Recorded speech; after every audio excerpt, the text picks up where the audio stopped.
What is going on, guys? Jack here, and welcome to the For The Fans podcast. With me, Jack, and my co-host Ben. Coming up in today's daily roundup, we're going to be looking back to yesterday's opening fixture between Brazil and Croatia before having a look forward to the big game tonight, Spain v Netherlands, and also touching upon Mexico and Cameroon, and Chile and Australia in the meantime. Let's get straight into this.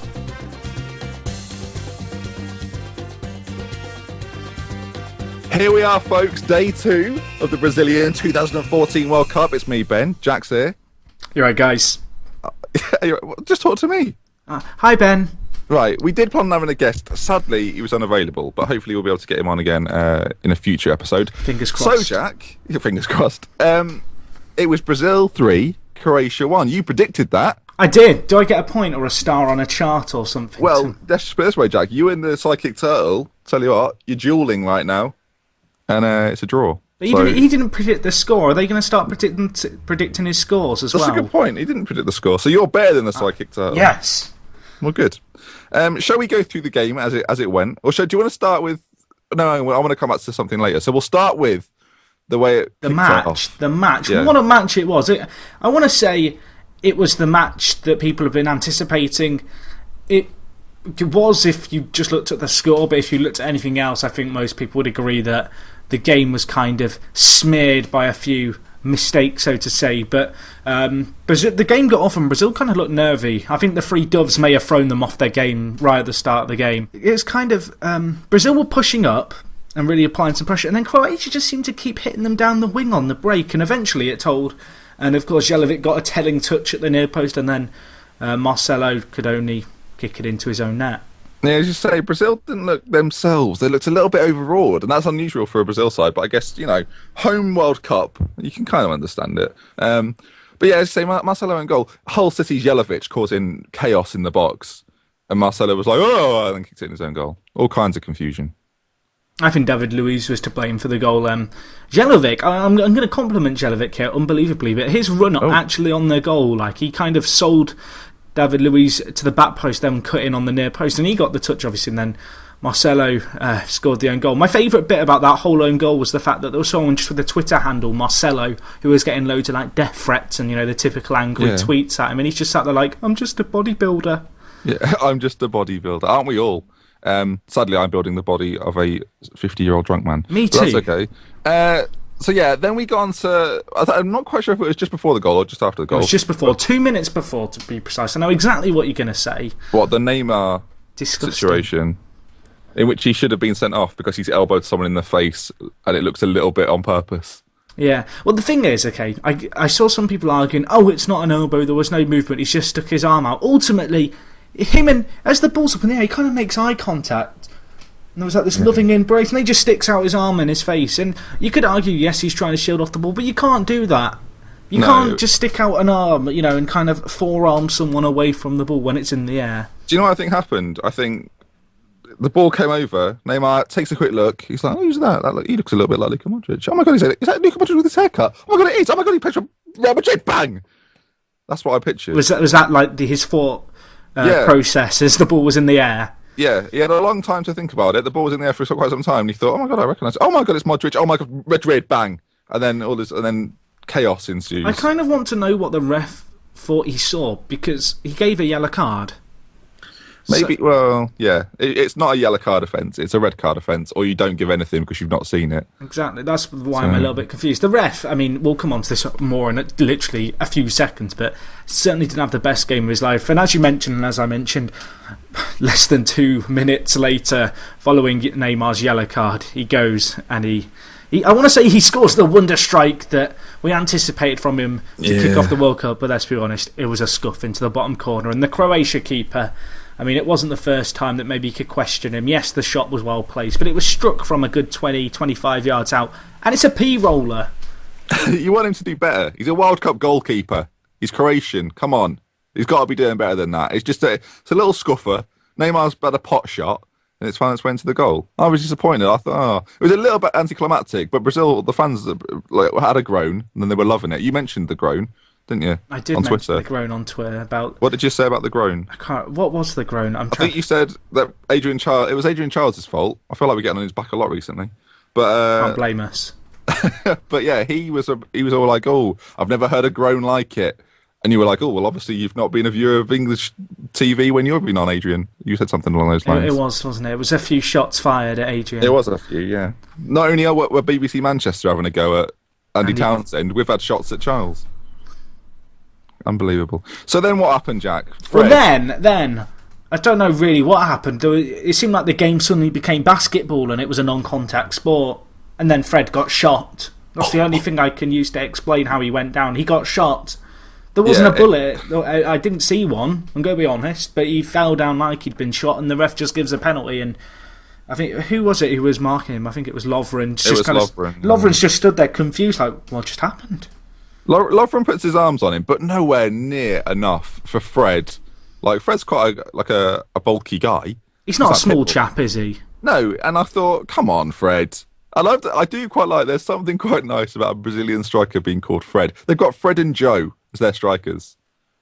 Come on. It makes it simpler compared to like when we're going to come on to Greece games and have to cover like the crazy names. Yeah. But yeah, Fred. And then Neymar scores the penalty with the weirdest run-up I've ever seen. It was Johnny Wilkinson-esque, the way he kind of took loads of steps backwards, then side steps load. Then that is the trademark Neymar penalty. He does he stands there, then he skips to the left and of course kind of scoops in. And the keeper should have saved it. He should have, yeah. Can't even argue with that. He got a strong hand. All over the place. So that made it 2-1. And at that point, you're thinking, next goal matters. And it didn't come for ages. But then again, tackle from Ramirez. A little bit of a suspect tackle from Ramirez, you seem to think. I think it was suspect. You don't. It's one of these ones where I don't think there is a right or wrong call to it. If you watch it back, the dispossession of the Croatia player that led to Oscar's goal came from Ramirez. And it's one of these tackles where he gets the ball, but he kind of completely takes out the man with him. And even if he gets the ball first, it's one of these ones where it's one of the, you see it given, you see it not given. I think on the back of kind of the whole new movement that the Brazil FA have suddenly paid off FIFA, and this Japanese ref is going to drive off in a Rolls Royce after the game for giving them the game. I think kind of that mentality may be set in a little bit with some fans complaining about it. But you have seen it given. But ultimately, I think the game was gone by that point. Oscar obviously burying it in. I know the viewers, you've probably sat there thinking, well, I watched the game. I don't want to know about that. So, Ben, I'm going to ask you here. What did you make of the game? We'll start with Brazil. What did you make of their performance as a team, as a collective? I thought they certainly grew into the game. I think the referee's decisions probably helped them more than I thought it would. They seem to need the ref to kind of push them on a bit. The Brazilian fans were great, actually. They were. I love a fan set that wear yellow. I don't know what it is about it. It's just like the sun, isn't it? It brightens up your day. And Croatia, I thought, were very good, actually. I thought although they conceded 3 goals, defensively, aside from the keeper, I thought Lovren and Chorluka were pretty good. Yeah. I was rather impressed with them. I thought they kept out a relatively strong Brazilian attacking lineup. Hulk didn't have the best game, but Oscar certainly did. Yeah. Neymar got man of the match from FIFA, but Oscar was superb. Yeah, I was going to say, we kind of talked a little bit before the match about how we felt like Fred was going to have a bit of an impact on the game, being Brazil's lone striker, but kind of as the game went on, he just didn't seem to get the ball. He wasn't making those greater runs. I've got to be honest, I don't know how fast Fred is, but he doesn't look like the fastest player in the world. But he didn't make many runs, and what kind of tended to happen was Brazil would pass between their kind of midfielders and defence, and then they'd kind of rely on Neymar and Oscar and Hulk, although he didn't really get into the game, to kind of, I guess, run it at the defence and run into the final third and try and create space for Fred. And what ended up happening was there just wasn't that much space to be found. You think about how Brazil scored their goals, really, there wasn't kind of an insane passing move, there wasn't amazing link-up play anywhere, really. I mean, Croatia's goal was really good. In terms of it spiced up the game. The game needed that. I think it would have been very easy for Brazil just to run out winners. Obviously, Croatia got a little bit unlucky, and we haven't talked about this, but there was I want to say it was a disallowed goal. The whistle had already gone. The defence had stopped playing, but there was certainly a chance for Croatia in the box where I think it was Olic, it might have been Jelavic, went up with Julio Cesar for the header, and the ball kind of got spilled down. I've seen it given, I've seen it not given. Keepers get a lot of protection in that kind of situation. But the game itself, it was kind of a game that, if you looked at the stats and looked at it realistically, Brazil deserved to win. They just didn't deserve to win in the manner that they actually won. No, if you look at the stats, you think, yeah, that's fair. And then for people watching the game, you know that it wasn't quite as truthful as the stats might suggest. But I enjoyed it, especially. I know that's kind of the game covered. I think there's not much more to say. Scolari looked happy. Scolari looks like the happiest man in the world. Just when things go well, he loves a big hug between a group. He's not like one of these Mourinho-esque managers that it's all about himself. He's like, yeah, that's my boys, it's my team. Scolari's like, everyone come in for a cuddle. I love it. I love Scolari for that. Yeah. Yeah. Maybe at the end of the podcast, when we're finished, we can have a cuddle. I'd rather not. Should we move on? Should we move on to the opening ceremony? So the match wasn't too shabby. There was plenty of incidents to talk about, plenty of talking points. Yeah. I think, can I just say one other thing? Because the referee got a lot of stick after the game. And a lot of people were saying, oh, why in the World Cup do we have to have referees from every confederation?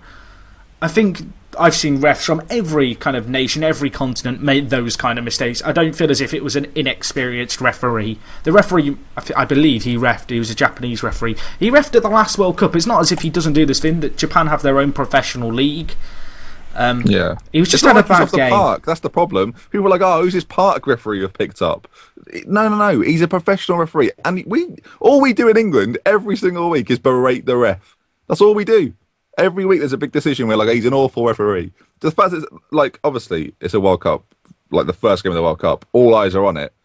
And he's had a bit of a, he's nervous. I know that's not really an excuse, but I'd be nervous if Dijon Lovren was shouting in my gob. I'd be nervous if I had 60,000 Brazil fans screaming for a penalty to be given. I've got to be honest. It's not an easy job. Granted, you could argue, well, they could have got someone with a little bit more experience to do the first game of the World Cup, but I don't know. I mean, should we touch upon the other exciting incidents of the night, which of course was the opening ceremony? Got to be honest, I only saw a few glimpses of it. It was pretty crap, if you asked me. What were your thoughts?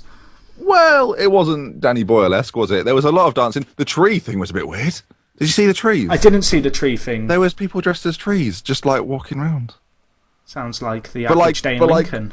But like big trees, like the sort of tree they were. You know the tree in Harry Potter. Is it the Whomping Willow? Yeah, there were like about 20 Whomping Willows walking around. That sounds terrifying.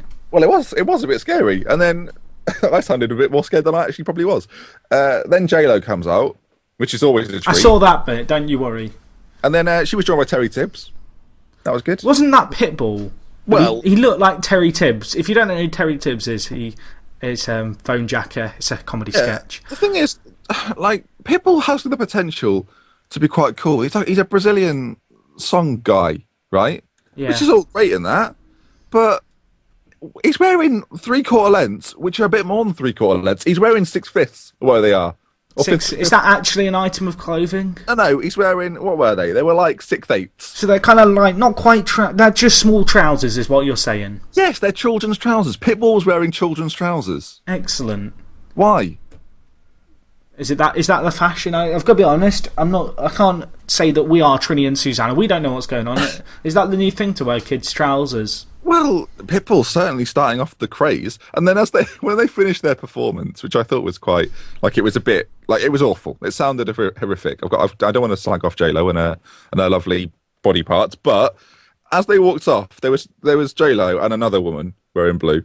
Don't have her name written down, and then Pitbull. And they were walking off like, oh, girls just want to have fun. And then Pitbull was like, yeah, can I get in on the hug? And Joe looked at him like, definitely not. Definitely not. You're wearing children's trousers, you fool. So yeah. I've got to say, my highlight of the Karen Love World Cup opening ceremony actually came after the fact. I actually saw it online today. It was the fact that during the World Cup, there's a bit where a big ball came on and had all the flags of the competing nations. Yeah. And in kind of, I want to say in some kind of traditional FIFA fashion, because there always seems to be a mistake like this in these opening ceremonies. For the Nigeria flag, instead of having the Nigeria flag, they had the Niger flag, which doesn't look anything like the Nigeria flag. Jack, that's just Google. They've typed in Nigeria and they've put, did you mean Niger? And they're just like, oh, maybe we did. Did we? Guys, did we? We can't check this. Everyone's gone for lunch. I'll just do it anyway. Right, yeah, sure, that one. That'll do. But that ball, right, I was watching it with my dad. And my dad's very like, if he was there, he wouldn't care about the football. He'd be interested in the PA system. And when that ball came out, it was like, oh, we should get one of those at Great Yarmouth. I was like, no. This is not what it's about. This is a celebration. He was loving the magic ball, which had the wrong flags on. How do you get the wrong flags? It's like was it last year where there was like the Kazakhstani athlete in Kuwait and they played the Borat Kazakhstan national anthem when she won gold. I will say that is a bigger error. Yeah, it's a good job that Kazakhstan aren't playing at the World Cup, I guess, or we could have had a similar thing. Indeed. So that was the opening ceremony. Not much to write home about. And then obviously we cut to shall we talk about it as we watched it in England? So if you don't know, we often talk about Adrian Childs, who's kind of quite a grumpy, brummy man from Birmingham, who just kind of presents the football in his monotonal voice, talking to Cannavaro, who's one of the greatest defenders of all time. Vieira, multiple trophy winner. Lee Dixon won the double with Arsenal. And then you're sitting there and you're going, that opening ceremony wasn't that good, but this is making me more depressed. Yeah, it wasn't really much. I mean, it's not a compromise, is it? Let's put it that way. You're not gonna be like, oh, well, at least it's over now because now I have this to watch. It was a case of, oh god, it's got 10 times worse. Put back on the opening ceremony. Yeah, can't be dealing with that. It's rare am I watching an opening ceremony going, oh, let's cut to something else, and then they come on and I'm like, cut back to the opening ceremony. Rarely does that happen, but that definitely happens with ITV's coverage, which I'm sure we'll be talking about day after day. Fortunately for us, fortunately, BBC have the big game today, which is Spain v Holland. So we're not going to put with Adrian for the big game. Obviously, me and you will be watching every game, so we'll have to find ways to occupy ourselves at half-time and the bit before and after so we can actually avoid him at all costs. But Spain v Holland, obviously it's a rerun of the 2010 final. It's the opening game of Group B. And I kind of look at this group and it's a case of whoever wins this really has the initiative when it comes to who's going to head the group. You look at the likes of Chile and Australia, obviously. They are both there. They're two teams who probably not going to compete. Chile maybe more so than Holland. Yeah, I think Chile are decent. But I feel as if this game is kind of going to shape the group. If Holland can get a surprise win today, that's going to put pressure on Spain. Because Spain have never beaten Australia, so we've got that. In terms of the squad news, there's a little bit floating around. Diego Costa is apparently fit, obviously. They say players are fit and then they aren't, but Diego Costa should be fit for Spain, so they're not going to have to rely on Fernando Torres. Well, the question is, are they going to play him? As we know, the last international tournament, Spain decided to just opt without playing a striker and then brought Torres on every now and then to get him golden boot, which I thought was quite funny. But yeah, how's it going down? In terms of the result? Well, or in terms of how the game's going to pan out, I think Louis van Gaal, with some viewers discussed this in our World Cup preview, is going to use a 5-3-2 system. It's fairly defensive, but you got those options on the wings. I think it's going to be interesting to see how they set up in that perspective. Obviously, I think, is Van Persie set to start despite his injury? I know he's been having some fitness issues. I'm not 100% sure, but I think him and Robben are meant to be the two up top. So is it going to be a case of, right, ping it to them and let them work some magic? Well, they're better players, per se, are those in midfield. You've got people like De Jong and Schneider and Robben and Van Persie. And then Van der Vaart, of course, still a Dutch player. Like, who's going to change nationality? And then you go further back and they've kind of got this. This might help them because we talk about teams coming together and not really knowing what they are. To me, the Dutch know what they are. Like, they know that they're going to have to set up defensively, especially against Spain. They're going to say to Spain, right, we know how you play, break us down. Yeah. And I quite like that attitude against Spain. You can't play flowing, attacking, creative football against Spain, almost whoever you are, because Spain will do what they do and they pick you apart bit by bit. So if they can stay defensively resolute, they'll obviously have that back five with De Jong sitting, just chasing everything down. If they can keep that going for 60 minutes, I'll be very interested to see what Del Bosque does. That'll be the clincher for me. I'm kind of somewhat curious to see it kind of in other games, such as Australia, if they're going to set out, and I guess somewhat with this game, but will Holland or Netherlands play with 5 at the back, 3 in midfield, 2 up top, or will they play a system whereby they kind of have the 3 centre-backs and the wing-backs are close to midfielders, so a bit more, a 3-5-2? Because I feel like the advantage with that shape is obviously you have that ability to change it when need be. Is Schneider playing? Because I know he's is he on 99 caps? I'm pretty sure. I think this is a 100th cap. I heard about this, so he can make his 100th cap today. In terms of a score prediction for this game, how do you see it kind of panning out? And I mean, for me, Spain are just going to be too strong. I can see them winning 2-1. No, 3-2. 3-2 Spain. 3-2. You think there'll be a lot of goals then? Yeah, I feel as if Spain might be caught out a little bit. I think it might just be a 1-0 Spain. The thing is, Del Bosque, this was surprising to me because they've left out Jesus Navas, and Navas was the player that Del Bosque used to bring on if they were struggling to break his team down. They'd say to Navas, right, stay out wide and get him behind the defence. And they've not called him up. So I'd be interested to see what his plan B per se is, whether he just brings on another creative midfielder, whether he brings on Torres, Fabregas, people that have done it for him in the past. Well, Spain aren't short of options, are they? Let's be honest. No, you look at their squad, they've got players who fulfil a very, very similar role for them. I kind of feel like, whilst Navas is a big player to kind of miss out, I guess you look at who they've got as alternatives, Cazorla, David Silva, Koke, Mata to a degree out wide. They're not short of options out wide. So I think maybe a few City fans were a bit surprised at the exclusion of Navas, but to me it doesn't really come as too big of a shock. All right, I'm surprised. Anyway, shall we look at Mexico Cameroon? Let's do that. So this is Eto's final chance to set the world alight. You've got that written down in our notes. Will there be Mexican waves? I hope so with in Mexico. But on the Eto front, he's out injured, or at least he's a doubt, I believe. Well, it's one of these situations. It's a little bit like every team's got their talisman. There's always a bit of speculation about the talisman. Is he going to be right? Because obviously we just spoken about Van Persie. Is he going to be ready? Is he? Oh, we don't know. So we'll see about Eto. I don't think anyone's too sure. But I think if he's 70%, he'll probably play. Yeah, because he's Samuel Eto'o. Well, he's been missing out on training sessions, so. But he's not exactly unfit, is he? I know he's not. He's an older player, but he still has a spring in his step. So I kind of feel like missing out on training isn't going to do massive harm to his chances, really. No, I agree. When you look at Mexico, the Mexico manager Miguel Herrera has said that Javier Hernandez will not be playing. He won't play. He won't start against Cameroon. Who are they playing instead? They'll play Peralta, and he'll probably be just ahead of Giovanni Dos Santos, who had a brief spell at Tottenham, you might recall. He's been playing in Spain, I think, recently. Does Peralta play in Mexico? I feel like I know the name from somewhere.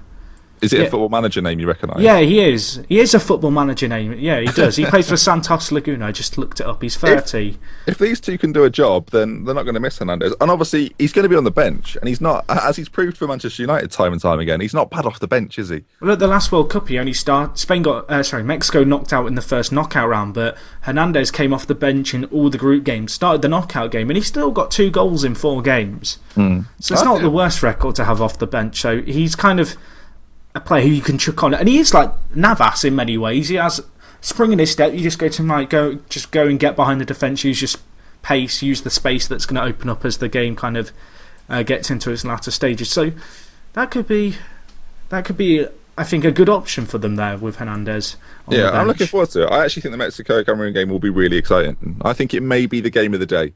You're calling that now? I think it may be the game of the day. What's your score prediction here then? I feel as if Eto could be a miss, even if he's not 100% fit. I'm going to go with Mexico 3-0. I'm going to go 3-3. 3-3? You're going for the... Goal fest. You're going for a goal fest. So far we've kind of alternated on 2 extremes between our 2 predictions. And in the last game, this is Group B's second game of the day. Obviously Spain-Holland being earlier on. Is Chile v Australia. I can't do an Australian accent. I know you love doing it.